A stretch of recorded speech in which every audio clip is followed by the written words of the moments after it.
So what I'm saying to the left now is, no, I'm seeing something new and different here.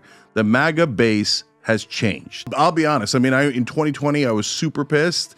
And I said, look, I don't want to talk to Trump supporters. All I hear is the same thing, Trump, Trump, Trump, Trump, Trump, and they never waver. But there is a significant portion of the MAGA base now that is, in my opinion, right-wing populists who are actually anti-establishment, actually anti-corruption, actually anti-war. Remember when Cenk Uygur said he'd rather eat his own shoe than support Trump? Well, seems like shoes on the menu, folks. But before you celebrate this unexpected ally, Matt Walsh has a warning for you. Is Cenk's road to Damascus moment real, or is it just another ploy to save his sinking ship? We've got the inside scoop that'll make your jaw drop. Trust us, you don't want to miss this. You won't believe it, people. Cenk Uygur has gone completely crazy. Yes, the same person who used to disparage Trump supporters is now praising them. We feel as though we've entered a surreal alternate reality where cats are barking and everything is upside down. Let's dissect this. Not what you might expect. Cenk has been tweeting a lot lately. In fact, he is expressing optimism in spite of his opposition to Trump. Is it not unbelievable? Going so far as to say that MAGA is no longer his moral enemy. Cenk says that he has a plan. In fact, he said in the interview he had a plan to unite us all. He's all about unity. And he says that the MAGA base has changed. The MAGA base has always been anti-establishment, anti-corruption, and anti-war. Those have been by far the defining features of the base from day one. In fact, he goes further. He takes credit. He pretends that the MAGA base has come to him, that this is a left-wing win, basically.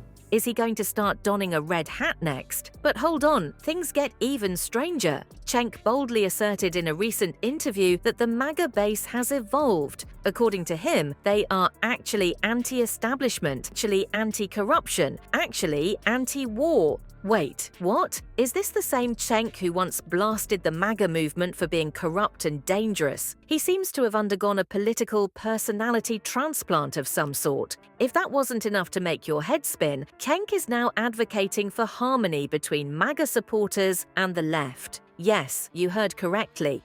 As he puts it, if we're united, they cannot stop us. Cenk, who are they? The people who live in lizards? The Illuminati? Let's take a moment to go back in time. Do you recall Cenk's frequent outbursts about Trump and his followers? He would ramble on about how they were undermining democracy and endangering all that was admirable about America. And now, he is now behaving as though they are his long-lost friends. Here's what my left-wing friends don't understand.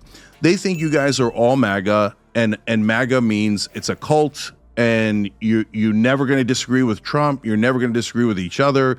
And guys, today, I think that, we could do something historic. I think that we could actually unite the left flank and the right flank. And I've got a model for how to do that, and I want to run it by you guys. And what I'm trying to tell the left is take the win. Take the win. We've been standing opposed here for 20 years, trying to cut the Pentagon, trying to be anti-war, getting money out of politics. The disparity is astounding. What's going on here then? Is Cenk merely acting, or is this a real change of heart? This is where things start to get interesting, people. There has been a sharp decline in the number of viewers for the Young Turks. Is Cenk's recent obsession with MAGA merely a last-ditch effort to remain current? But there is still much more to this story, so keep your hats on. You won't believe what we've discovered next, and there's more to this MAGA love fest than first meets the eye. People, let me introduce you to Matt Walsh, who isn't at all buying Cenk's sudden MAGA romance. Walsh has a talent for spotting political vacillators, and this time he's got a big one. His investigation into Cenk's recent past is more juicy than a high school reunion gossip column. Do you recall Cenk's anti-Trump tirades from just a minute ago?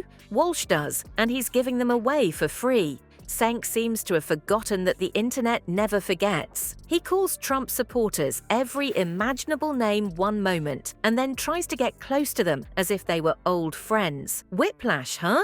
Walsh doesn't mince words. Like a prosecutor in a courtroom drama, he is outlining Cenk's contradictions. Walsh is arguing that the MAGA crowd is anti-establishment, while Cenk is lauding them for this. He's stating, "The MAGA base has always been anti-establishment, anti-corruption, and anti-war. Those have been by far the defining features of the base from day one." Oh, that must hurt, Cenk. This is where things get really juicy though. Walsh's hypothesis? It all comes down to those incredibly charming clicks and views. This MAGA pivot after Cenk's channel has been collapsing more quickly than a lead balloon. His ship is sinking, and it's beginning to resemble a desperate Hail Mary. Now, get ready for Walsh's devastating blow. Cenk's MAGA flip-flop isn't the only thing he is considering. Unfortunately, he is focusing on the transgender issue. Cenk's hypocrisy is being exposed by Walsh more quickly than you can say ideological somersault. He is criticizing Cenk for confusing criticisms of ideology with personal assaults. It's a tried-and-true tactic, people. Accuse your opponent of hatred to end the discussion. Walsh, however, isn't having it. He is refusing to back down, claiming that his opposition to transgender ideology is not hateful, but rather aimed at protecting children. He's right, Cenk.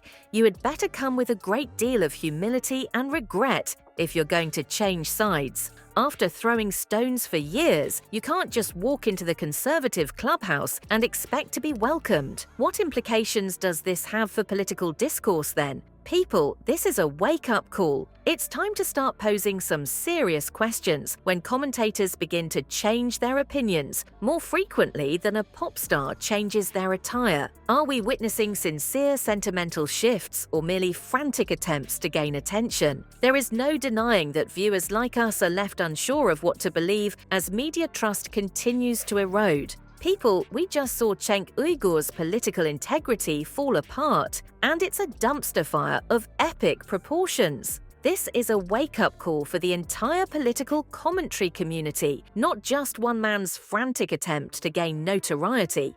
Watching a chameleon change color is similar to Cenk's MAGA pivot, except instead of blending in, he sticks out like a sore thumb. This type of flip-flopping destroys credibility, according to research. Why should audiences buy it? They're not. It seems as though Cenk is attempting to present us with a large plate of hypocrisy, which we are all expected to accept with a smile. Not going to occur. The worst part is that this goes beyond Cenk. It concerns the deplorable condition of political commentary in the modern era.